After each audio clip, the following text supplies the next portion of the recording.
امروز در سالگرد مهسا دختر ایران در کنار هم‌میهنانم هستم تا یاد مهسا امینی و همه جاویدنامان انقلاب ملی را گرامی بداریم.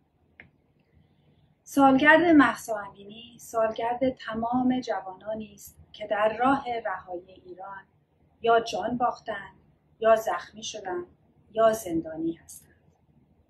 لیست این جوانان طولانی است: مجید رضا رهنورد، حدیث نجفی، کیان پیرفلک، نیکا شاکرمی، محمد حسینی و صدها نام دیگر.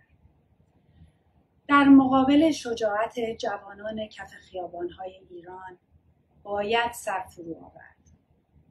این آتش زیر خاکستر تا به امروز و تا همیشه برای رسیدن به هدف روشن است.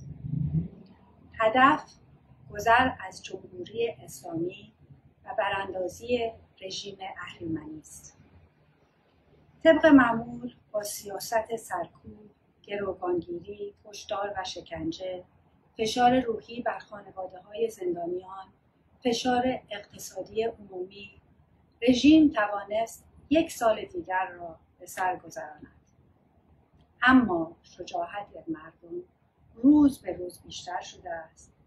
قدرت و اراده ملت ایران سطح سیاه این رژیم را خواهد شکست.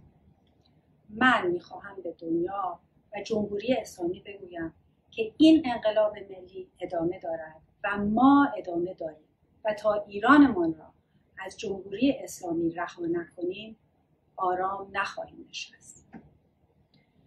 به امید اینکه هر چه زودتر صفحه جدید سرنوشت ایرانیان به همت و دستان خودشان در کنار شعار زن، زندگی، آزادی و مرد، میهن، آبادی و با پشتیبانی تک تک ما به نتیجه برسد.